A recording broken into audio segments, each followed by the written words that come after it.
আপনার এখান থেকে ইট নিয়ে গেছে কারা? মানে ইট নিয়ে কি করছে? আপনার এখান থেকে ইট নিয়ে গেছে? এখান থেকে ইট নিয়ে গেছে, নিয়ে কি করছে? ও মানে ঘরে প্লাস্টার করছে কারা? এই যে ওরা? এখানে তো অনেক ইট ছিল, সবগুলোকে নিয়ে গেছে না? ও মানে এই বাড়িওয়ালারই শত্রু বেশি আপনার?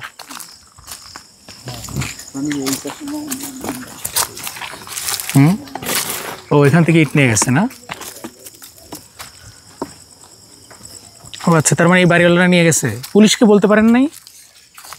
এখানে এখানে ইটগুলো সবগুলো মানুষ নিয়ে গেছে না? আপনি বাধা দেননি? গাছগুলো কেটে নিয়ে গেছে। এগুলো কি গাছ ছিল, কবে নিচ্ছে? আচ্ছা আচ্ছা, ওই যে মেহেঙ্গির গাছ, ওই যে মেহেঙ্গির গাছ, ওই যে আম গাছ ছিল, আর ছোলম গাছ ছিল, ওই যে তেঁতুল গাছ ছিল।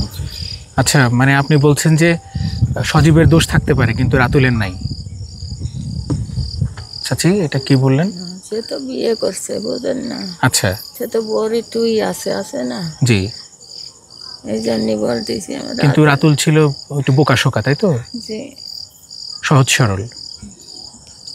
ও মানে রাতুলের কোনো সম্পৃক্ততা নাই?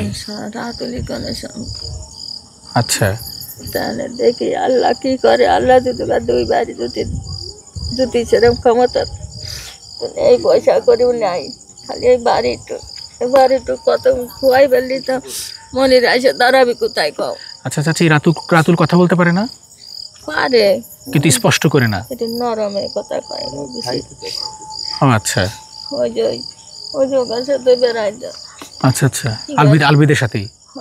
আচ্ছা আচ্ছা, গার সাথে বেড়াইছে, গার সাথে চলিছে। ওরা হয়েছে আমার বাড়ি থাকতো, আমার রাত এলো গার সাথে বেড়াইছে। আচ্ছা, হ্যাঁ, অনেকে রাতুলের প্রশংসা করে যে রাতুল আসলে এগুলো করতে পারে না, কিন্তু সজীব মনে করো বিয়ে করছে তো বউ নেই, এইটাই আমি জানি। তাছাড়া তো বর মৃত্যু তো হতেই পারে না, তাছাড়া তো দোষ তো আরো সজীবীর নাই। এখানে তো আপনার আম গাছের তো অনেক মিষ্টি ছিল বলে? এর মধ্যে একটু আঁশ নেই আর একটু টক নাই, এত মিষ্টি? এত মিষ্টি, আচ্ছা, গুড় মিষ্টির মতন। আচ্ছা আচ্ছা, এখানে একটা ইউক্যালিপটাস, এখানে একটা ইয়ে ছিল না, লিচু গাছ?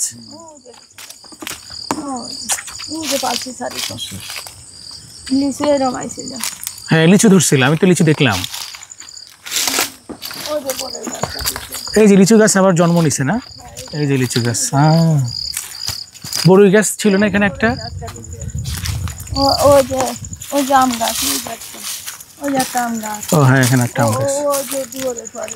এখানে তো গাছগাছালি ছিল অনেক। আমড়া গাছ, যত ফল গাছ ছিল সবগুলো কেটে নিয়ে গেছে। বাইরের লোকরা না এলাকার? অনেকে আসছিল তো ওই সময়, আসলে কাউকে চেনা যায় না, যশোর থেকে আসছিল। কেউ নেই। আপনি কি মানুষের কথা এগুলো শোনেন? কারা এসে সব কথা বলে? পাড়ার কত বিটিরা, কত জাল বলা আছে। কালকে আদালতে তুলবে এটা জানলেন কি করে? কালকে আদালতে তুলবে সব লোকজন এসে করছে। আচ্ছা, পুলিশকে আসছিল? পুলিশ আসছিল সাক্ষীর জন্য। পুলিশে আপনার সাথে কথা বলছে? না, আপনার সাথে কথা বলে নাই? না। আচ্ছা, হ্যাঁ, কালকে তুলবে, সাক্ষীকে কোর্টে তুলবে। হ্যাঁ, সাক্ষীরা তো সাক্ষী দিবে। কালকে সবার সাক্ষীটা নিবে, হয়তো কয়েকদিনের মধ্যেই রায়টা হতে পারে। এবং রায় হলে হিটু শেখের যেহেতু প্রমাণ পাওয়া গেছে সে ধর্ষণটা করছে, ডিএনএ টেস্টেও মিল পাওয়া গেছে, তাহলে যেটা সর্বোচ্চ শাস্তি সেটাই হবে।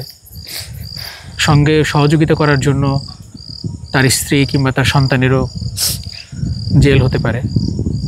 কত বছর জেল হবে সেটা তো আর জানি না।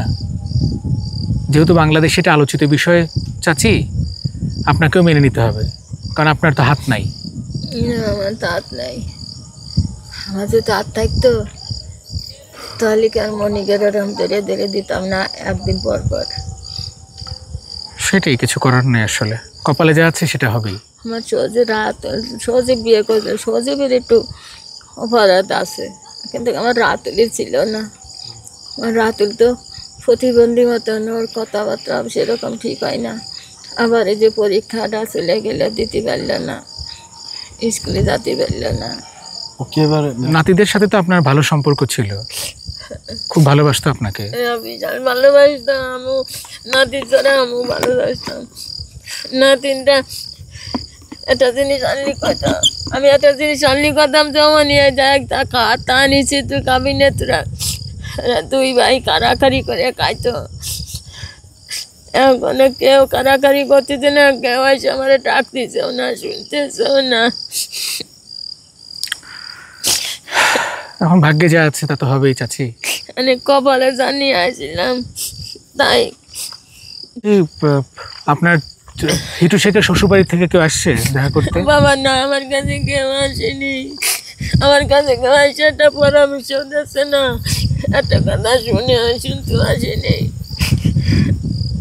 ও মানে কেউ হিটু শেখের শ্বশুরবাড়ি থেকে আসে নাই? আপনার বিয়েন কেউ আসে নাই? মনিকে নিয়ে মনিরা থাকতে আসছিল, আমার কি হিটুরি ধরার পরে আসছিল, ধরে দিয়ে দিলাম। শুক্রবারের দিনকে আসে চলে গেছিল, আর আসেনি। এখন কালকে তার তো বাবু, তার তো খালি মেয়ে, আর আমার যে তিনটে বাচ্চা না আমার, ছেলে এবং দুই নাতি। আমাকে তো কেউ এসে ডাকতেছে না, মাও কেউ কয় না, দাদিও কেউ কয় না। কেউ দাদি এসে দাদির কাছে কেউ খাবারও চাচ্ছে না। মানে মনিরা এসে ডাক দিত, মনিরা এসে ডাক দেয় না তো। মনিরাকে জানি জীবনটা শেষ হয়ে গেল। আজকে 2 দিন বেশি খবর শুনে আজ 2 দিন আমার খাওয়া দাওয়া বন্ধ হয়ে গেছে। কি মানে এই খবর? রাত্রি ঘুমাতে পারি না। কোন খবর শুনে? 10 জনে যে কথা ফাঁসি দিবে না, ফাঁসি দিবে না, যে ফাঁসি দেওয়ার সময় তো ডাকবেন আমাকে, ডাকবেন না, ডাকবেন না। আপনি তো মা, আপনাকে ডাকবেই। মারে ডাকবেন না, মেয়ে জামাইরে ডাকবেন, আর তো কেউ নাই, সবই তো চলে গেছে। আর মেয়ে জামাই ছাড়া আর আমি ছাড়া তো কেউ নেই, তখন তো আমাকে ডাকবে নেই। কি করে আমি ছাড়িয়ে দিয়ে আসবো? একটু চাচিদের সামনে যাই, একটু দেখি তো এই জায়গাটা, দেখতে পাচ্ছি। চাচি ছেলেকে দেখতে ইচ্ছা করে? দেখতেই তো মন চায়, সামনের বার গেলে তো সহ্য করতে পারবো না। আজকে 1.5 বছর, 1.5 মাসের বেশি হয়ে গেল, আমার তো মা বলে ডাক দেয় না। এই বাজারে তাইছে কাজমা, আমি এনে শুয়ে থাকতাম, গেট আটকাই দিয়ে, কাজমা দরজাটা খুলে দাও। আমি এটা দরজা খুলে দিছি। আবার শুনতে হতো, মা ভাত খাইছো? আমি কইছি খাইছি। আর সে শুনতো, মা ভাত খাইছো? আমি খাইছি। দরজাটা খুলে দাও, খুলে দিতাম। আজ 1.5 মাস হয়ে গেল, আমার তো ডাক দেয় না। রান্না কি করতে পারেন? কোথাও খাওয়া দাওয়া? রান্নার তো সুযোগই নেই, রান্নার কোনো সুযোগ দেওয়া নেই। চুলা কই? আপনার চুলা ভেঙে ফেলছে? চুলা মুলা সবই তো ভেঙে নামাই দিয়েছে। এখানে লার্কি দেখা যাচ্ছে, এগুলো কি কাজে ব্যবহার করে? ওই যে খড়ি আছে কিছু পিছনে, খড়ি কয়টা গুছাই তুই যদি সময় 1 পোয়া জাল দেখাতি হয়, যদি একজন 1 পোয়া দিল।